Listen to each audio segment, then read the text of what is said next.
Chapter 6, Part 2. Jazz had a problem the next morning. The problem was Claire. They were supposed to drive to school together to ensure that Jazz didn't cut school. But Jazz had to cut school to go find Morgan. She didn't want to imagine the kind of trouble that was going to get her in with Uncle Jim and Aunt Nanama. But it was crucial to get to Morgan as soon as possible. She couldn't afford to waste time. At the first major stoplight, and there weren't a lot of them in Clayton, she smacked her forehead with her palm. I forgot my chemistry book. She unfastened her seatbelt and slid out of the Audi just as the light turned green. You go ahead, she shouted to Claire, slamming the door and leaning in the open window. I'll catch up to you.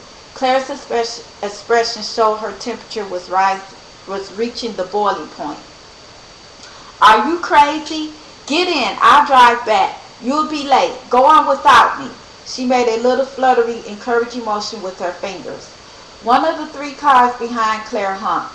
Claire opened her mouth and shut it again. Her eyes were shooting sparks. You did this on purpose. I know you're up to something, Jazz, and I'm going to find out. Honk, honk. Jazz stepped back and waved goodbye, and Claire drove off as Jazz had known she would. Claire couldn't stand the peer pressure of cars telling her to get moving. Jazz turned and began to jog for home in a smooth, steady ground-eating lope. When she got there, she wasn't even breathing hard. She opened the garage and picked up a long, slim bundle that had been concealed in a corner. Then she turned to her bike. Besides Hugh, it was the love of her life, a Harley, an 883 Sportster Hugger, just 27 inches tall and 87 inches long, a lean, light, mean machine. She loved its classic simplicity, its cold, clean lines, its spare body. She thought of it as her steel and chrome thoroughbred. Now she strapped the long bundle diagonally on her back, where it balanced nicely despite its odd size. She put on a dark full-face helmet and swung a leg over the motorcycle. A moment later she was roaring away, heading out of Clayton toward San Francisco. She enjoyed the ride, even though she knew it might be her last one. Maybe because of that, it was a dazzling end of summer day, with a sky of September blue and a pure white sun. The air that parted for Jazz was warm. How can people ride in cages? She thought, twisting the throttle to shoot past a station wagon. What good are cars? You're completely isolated from your surroundings. You can't hear or smell anything outside. You can't feel wind or power or slight change in the temperature. You can't jump out to fight at an instant's notice. You certainly can't stake somebody at high speed while leaning out of a car window. You could do it from a bike though. If you were fast enough, you could skewer somebody as you roared by, like a knight with a lance. She and Morgan had fought that way once. And maybe will again, she thought, and flashed a grim smile into the wind. The sky remained blue as she continued west. Instead of clouding up as she approached the ocean, it was so clear that from Oakland she could see the entire bay and the skyline of San Francisco. The tall buildings looked startlingly close. She was leaving her own world and entering Morgan's. It was something she didn't do often. San Francisco was an hour and 15 minutes away from Clayton. Assuming there was no traffic, it might as well have been in another state. Clayton was a tiny rural town, mostly cows, with a few decent houses and one pumpkin farm. As far as Jazz knew, the night world didn't know it existed. It wasn't the kind of place night people cared about, which was why she managed to hide there for so long. But now she was heading straight for the heart of the fire. As she crossed the Bay Bridge and reached the city, she was acutely aware of how vulnerable she was. A year ago, Jazz had broken the laws of the game by disappearing. If any gang members saw her, they had the right to kill her. Idiot. Nobody can recognize you. That's why you wear the full-face helmet. That's why you keep your hair up. That's why you don't custom paint the bike. She was still hyper alert as she cruised the streets heading for one of the city's most unsavory districts. There, she felt a jot at the sight of a familiar building, tan, blocky, and unlovely. It rose to 3 stories plus an irregular roof. Jazz squinted up at the roof without taking off her helmet. Then she went and stood casually against the rough concrete wall near the rusty metal intercom. She waited until a couple of girls dressed like artists came up and got buzzed in by one of the tenants. Then she detached herself from the wall and calmly followed them. She couldn't let Morgan know she was coming. He'd kill her without waiting to ask questions if he got to jump on her.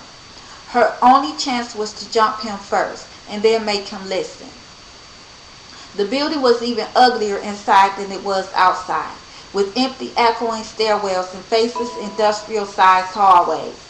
But Jazz found her heart beating faster and something like longing twisting in her chest. This place might be hideous, but it was also freedom. Each one of the giant rooms behind the metal doors was rented by somebody who didn't care about carpets and windows, but wanted a big empty space where they could be alone and do exactly what they wanted. It was mostly starving artists here, people who needed large studios. Some of the doors were painted in gem-like colors and rough textures. Most had industrial-sized locks on them. I don't miss it, Jazz told herself, but every corner brought a shock of memory. Morgan had lived here for years, ever since his mother ran off with some vampire from Europe. And Jazz had practically lived here too, because it had been gang headquarters. We had some good times. No. She shook her head slightly to break off the thought and continued on her way, slipping silently through the corridors, going deeper and deeper into the building. At last she got to a place where there was no sound except the humming of the naked fluorescent lights on the ceiling. The walls were closer together here. There was a sense of isolation, of being far from the rest of the world, and one narrow staircase going up. Jazz paused, listened a moment, and then, keeping her eyes on the staircase, removed the long bundle from her back. She unwrapped it carefully, revealing a stick that was a work of art. It was just over 4 feet long and an inch in diameter. The wood was deep glossy red with irregular black markings that looked a little like tiger strips or hieroglyphics. Snake wood, one of the hardest woods in the world, dense and strong, but with just the right amount of resonance for a fighting stick. It made a striking and individual weapon. There was one other unusual thing about it. Fighting sticks were usually blunt at either end to allow the person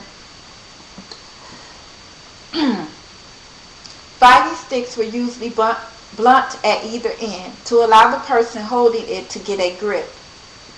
This one had one blunt end and one that tapered to an angled, narrow tip, like a spear. The point was hard as iron and extremely sharp.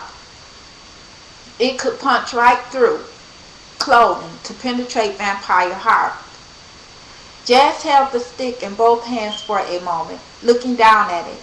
Then she straightened and, holding it in a light grip ready for action, she began up the stairs. Ready or not, Morgan, here I come. And that is the end of chapter 6, part 2. Please join us again next Friday for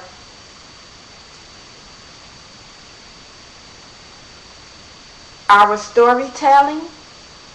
Please join us again next weekend, starting Friday at 9 p.m. Eastern. Come back and find out what happens in chapter 7, 8, and 9. Thank you for joining us.